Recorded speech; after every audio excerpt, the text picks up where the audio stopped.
মামি, তুমি বিরাজদের জুতো পরিষ্কার করছো? হ্যাঁ, বিরাজদের জুতো পরিষ্কার করছি। তো কি হয়েছে? এই নাও, এই ভিডিওটা দেখো। মহামান্য আদালত, এই কাঠগড়ায় দাঁড়িয়ে থাকা ইনি হলেন ব্রাশ।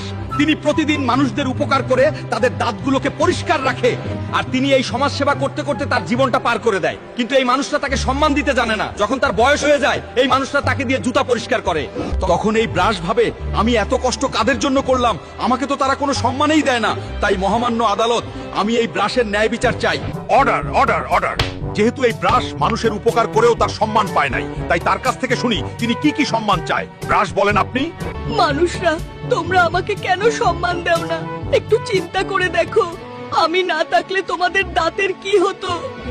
প্লিজ আমাকে দিয়ে আর জুতা পরিষ্কার করো না, প্লিজ। আমার খুব কষ্ট হয় তখন। আমি আর কোনোদিনও বিরাজদের জুতো পরিষ্কার করবো না।